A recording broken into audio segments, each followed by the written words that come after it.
Bonjour et bienvenue sur la chaîne. Alors, on va faire un tirage pour voir si vous êtes toujours dans ces pensées. Tout simplement, ça va être un tirage pas très long, parce que c'est pas un tirage à choix. Il y a des oracles, il y a un tarot. J'ai pris des cartes volontairement un petit peu abstraites, un petit peu oniriques, pour essayer d'utiliser plutôt l'intuition, en fait. D'être moins dans peut-être l'esprit du rider, mais être beaucoup plus dans l'intuition. Et puis, on va voir ce que ça donne. Alors, on va prendre d'abord une carte généralité. Et puis, pour ceux qui sont intéressés, je voulais juste dire, ceux qui n'ont pas vu peut-être des vidéos précédentes, il y a une vidéo sur le message des guides pour l'année, hein, qui est paru peut-être il y a 2-3 vidéos. Donc, j'essaierai de penser à la mettre en barre en information avec le petit là, qui apparaît dans l'image. Sinon, je vous invite à les regarder parce que c'est un tirage en fait que vous pouvez regarder tout au long de l'année. Moi, souvent avec ce genre de tirage, je les mets en j'aime, par exemple, de façon à pouvoir, dans 6 mois, aller voir sur la chaîne de la personne ou si j'ai peut-être des choses à travailler, si ce qui s'est passé par rapport au tirage, ce genre de choses. Donc, c'est un petit peu un message des guides, hein, mais voilà, chacun voit midi à sa porte, chacun prend ce qui l'intéresse, hein, bien évidemment. Allez, on va prendre une carte de The Elemental. Et ici, on a Water, création. On a une très belle carte, regardez. Je vous laisse juste vous en inspirer. Alors, êtes-vous toujours dans ces pensées? Quand je vois cette carte, ça me fait penser, oui, on a quelqu'un qui ferme les yeux, qui pense à quelque chose d'apaisant, des oiseaux, des colombes qui sont signes de paix. On a cette idée de création aussi, peut-être d'envisager, de rêver un petit peu des choses qu'on aimerait faire, hein, de recréer sa relation, de créer sa vie peut-être aussi. Hein. Donc ici, vraiment, clairement, Water, c'est aussi le symbole des émotions, des sentiments. Hein, donc on a vraiment cette idée de gratitude avec les mains ouvertes, d'avoir envie de vraiment s'ouvrir au monde avec ses cheveux qui s'éparpillent un petit peu, la volonté aussi de pas de s'envoler, mais de se libérer peut-être de quelque chose, hein, libérer notre créativité. Ici, c'est à tout ça que ça me fait penser. Donc, j'aurais tendance à dire, si je gardais que cette carte, êtes-vous toujours dans ses pensées? Oui, clairement, ici, on a quelqu'un qui est plongé dans ses pensées, justement. Quelle belle carte pour ce tirage, pour l'introduction de ce tirage. Allez, on va aller avec le Margaret Peterson. Alors, je le dis à chaque fois, vous allez vous dire que je radote, mais... il faudrait que ceux qui connaissent ce jeu le prennent en main, vous comprendrez. Les cartes sont super fines. C'est pas même pas du carton. Elles pèsent, le jeu pèse 1 tonne. Je ne sais pas à quoi, je ne sais pas pourquoi. Je me demande s'il ne pèse pas 3 tarots réunis. C'est hallucinant. Allez, on va aller prendre des cartes. On va prendre 3 cartes déjà dans un premier temps et puis on va voir. Alors vous allez voir, c'est hormis les majeurs, mais le reste, sont des cartes très ancrées. Il y a une énergie un peu chamanique, une énergie de la terre. Vraiment, on retrouve cette puissance de la terre, cette énergie créatrice, justement. Les majeurs sont un peu plus réalistes, entre guillemets. C'est un tarot, il faut que je l'explique un peu. Elle a mis, je crois, Margaret Peterson, bon, elle est décédée maintenant, il me semble, mais elle a mis 22 ans à peindre ces tableaux. Donc le style est, entre le début et la fin, bien évidemment, est différent, hein. Ce qui explique aussi peut-être un peu cette disparité qui peut gêner certains dans ce jeu, mais moi je trouve que c'est un jeu vraiment très beau.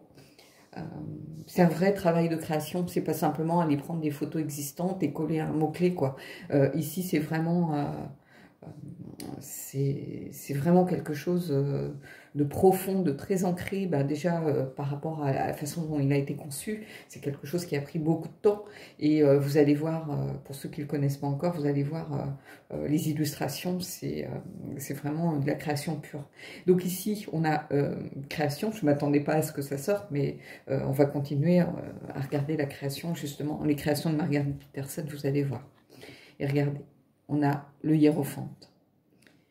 Ici, le hiérophant, le pape. Donc, quand je vous disais que c'était des images très, très fortes, ici, ce hiérophant, pour moi, c'est quelqu'un de passionné ici. Quelqu'un qui a besoin... Alors, je vais aller en dehors du rider, hein, je vous le dis tout de suite, donc commencez pas à hurler. Ce hiérophant ici, pour moi, c'est quelqu'un de passionné qui se maîtrise, hein, qui réussit à canaliser cette passion. Hein. Donc peut-être quelqu'un qui éprouve de forts sentiments avec beaucoup d'intensité pour vous, mais qui arrive peut-être pour l'instant à canaliser un petit peu cette force. Le hiérophant,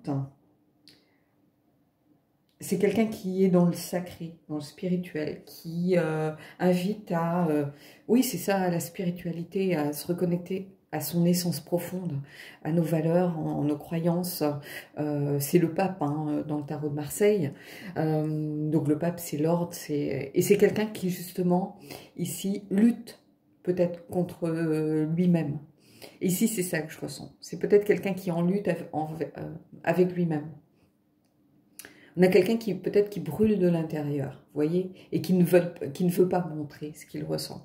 Ici, c'est vraiment ça. J'ai l'impression d'avoir cette espèce de feu, de combustion intérieure, mais qu'on ne veut pas montrer, qu'on canalise, qu'on garde pour soi, qu'on évite de dévoiler. Hein. Il est presque à la limite du diable, en fait, ce pape, en réalité. Ce sont deux côtés de la médaille, hein, quelque part. Le dogme poussé à l'extrême, c'est du sectarisme, ce sont des liens mentaux, ce sont des addictions, addiction à une pensée, addiction à un gourou. Il y a quelque chose de cet ordre aussi, hein, avec le dogme poussé à son paroxysme. Et ici, on a l'impression d'avoir quelqu'un qui bout, qui en pleine combustion et qui, voilà. Donc, êtes-vous dans ces pensées quand je vois ici ce hiérophant tel qu'il apparaît dans ce tarot-ci, hein, bah, clairement, on a quelqu'un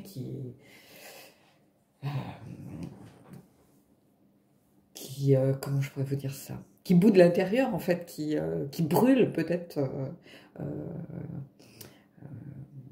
quand on dit dévoiler sa flamme, bah, c'est ça ici, hein, c'est à ça que ça me fait penser. Hein. Donc je vais pas aller du tout, je vais être en purement tirage intuitif ici, je vais pas du tout aller avec la signification d'un rider, par exemple. Ici, on a le 6 de coupe. Et le 6 de coupe, alors, ici, moi, ça me fait penser à... bah, regardez, en fait... C'est un peu comme si on retrouvait le hiérophant, mais seulement c'est l'eau ici, ce sont les sentiments, les émotions. Parce que le 6 de coupe, si on est sur le rider, c'est l'innocence, c'est les âmes sœurs, c'est aussi peut-être le retour d'un ex. Et ici, regardez, on a quelque chose de relativement calme ici. Ça fait des petites vaguelettes, c'est tranquille. Et ici, on a ce bouillonnement, cette espèce de maelstrom formé par l'eau, hein, comme si ça bouillonnait là encore. Hein. Donc ici, clairement, quand je regarde ces cartes comme ça, on a cette idée de l'eau qui remet vraiment dans ce tirage les émotions, les sentiments au centre du tirage. Et on a malgré tout cette espèce de lutte entre le feu et l'eau, c'est-à-dire on a ce feu qui est là, qui quelque part au fond, qui ne demande qu'à jaillir, qui ne demande qu'à voilà, brûler tout ce qui arrive à sa portée. Et ici, on a quand même ce bouillonnement. Hein. On a cette idée vraiment de quelque chose qui bouillonne, mais qui est contenu. Hein, vous voyez, et ce hiérophant là c'est un peu pareil. Alors oui, vous allez me dire il y a les flammes autour, mais on ressent quand même une sorte d'énergie concentrée. Et ici c'est ça, l'eau c'est aussi une énergie. Donc il y a toute cette énergie concentrée. Alors qu'ici on a quelque chose de très calme, très ça c'est peut-être l'image en fait, ou ce à quoi cette personne aspire, mais en réalité au fond d'elle il y a une sorte de bouillonnement, de combustion, de quelque chose d'intense. Hein, il y a beaucoup d'intensité ici. Allez, on y va. Qu'est-ce qu'on a là? Et regardez, le jugement, le renouveau, la renaissance, et encore une boule d'énergie. C'est l'éveil aussi. Hein. C'est le jugement, c'est l'éveil, c'est l'appel. Donc ici, si vous vous posez la question, êtes-vous toujours dans ces pensées? Bah, clairement, regardez.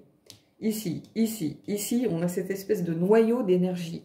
Alors l'énergie, c'est pas seulement le feu, hein, l'énergie, c'est aussi l'eau. Et on a cette espèce de fusion entre les émotions, les sentiments, la passion. Hein, on a les coupes ici, et ici, avec ces énergies de feu, on a cette idée un petit peu de l'énergie des bâtons, en réalité, de quelque chose de passionné. Allez, on va aller prendre... je vais prendre Mystical Moment, qui est aussi quelque chose de très onirique, de très... comment je pourrais vous dire ça? Oui, très onirique, très poétique.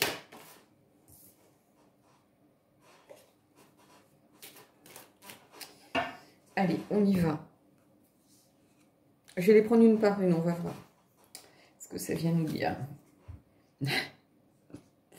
Et ici, j'ai le Lullaby.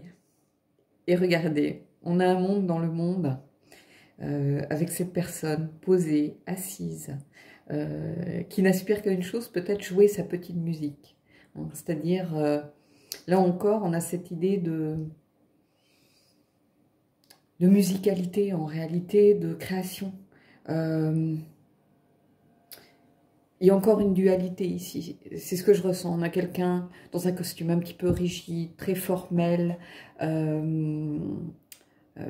d'apparence extérieure, un peu austère, hein, avec ce costume gris, ce chapeau. Et d'un autre côté, on a quelqu'un de créatif, donc c'est comme si on sentait un bouillonnement. En fait, là aussi avec cette contrebasse ou ce violoncelle, hein, je ne sais pas trop quelle est la différence, hein, qui est peinte aussi couleur de ce paysage, avec ce personnage très austère, mais qui a son monde intérieur en fait, son monde intérieur qui est lié à la musique. Alors peut-être qu'ici, pour certains, on va le mettre là, mais pour certains c'est peut-être... quelqu'un qui est en lien avec quelque chose lié au monde artistique. Ça peut être le chant, ça peut être de la musique, bien évidemment, un musicien. Ça peut être la peinture, pourquoi pas. On a cette idée de quelque chose de peint. Ici, c'est ça que je ressens. Quelqu'un qui n'a pas forcément envie de montrer. Hein, c'est ce que je vous disais hein, tout de suite. C'est ce que je vous disais tout de suite. On a quelque chose de contenu. Hein, puisqu'on a ici au centre du tirage, on a quelque chose, ce bouillonnement intense, cette boule d'énergie qui est concentrée, qui est intériorisée, qui ne demande qu'à exploser. Ici, on a ce personnage très austère, comme ça, qui peut-être cache bien son jeu, et qui en fait est prêt à offrir sa créativité au monde. On a cette notion, vraiment, dans ce tirage, cette notion de créativité. On a cette idée aussi de, comment je pourrais vous dire ça,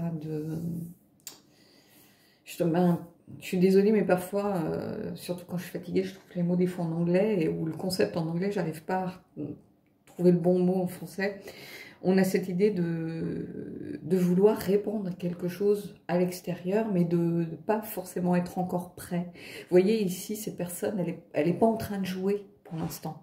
Elle est juste en train de se préparer, peut-être de se concentrer pour réussir après à s'ouvrir et à dévoiler toute sa créativité, toute sa musique aux autres. Ici, c'est ça que je ressens. Quelqu'un qui contient peut-être ses sentiments, hein, qui ne s'est jamais peut-être dévoilé. Alors, si vous êtes célibataire, peut-être que c'est quelqu'un qui est amoureux de vous en secret, une personne amoureuse en secret. Ça peut être aussi un ex qui revient avec le 6 de coupe, hein, peut-être qu'à l'époque, ça s'est terminé parce que justement, il ne se dévoilait pas assez, il n'avait jamais osé dire, peut-être...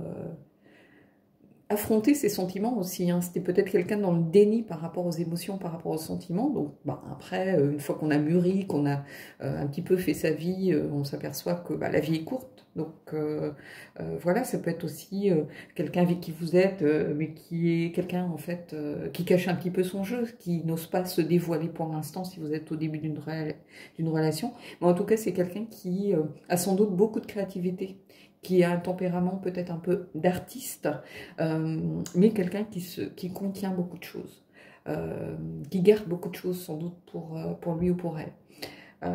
Mais en tout cas, quelqu'un avec beaucoup de passion. Alors ça peut être une passion créative, ça peut être une passion musicale, ça peut être une passion pour le dessin, pour la peinture, pour l'art, pour son travail, pourquoi pas. Hein, mais c'est quelqu'un qui bouillonne de l'intérieur, ça c'est clair. Donc ici, moi j'aurais tendance à vous dire que oui, vous êtes dans ces pensées clairement. Clairement. Allez, est-ce qu'on prend une autre carte? J'en ai une de tombée, on va voir.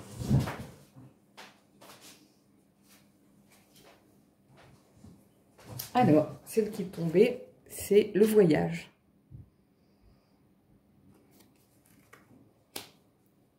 Et ici, ce voyage, ça me fait penser à quelqu'un qui a besoin d'aller au bout des choses. C'est-à-dire qu'il a besoin de suivre son parcours de A à Z, qui a besoin de suivre sa route pour pouvoir s'épanouir pleinement. Peut-être que ce voyage, il est juste entamé, c'est pour ça qu'il y a beaucoup de choses encore contenues. C'est peut-être une personne qui a besoin de travailler sur elle.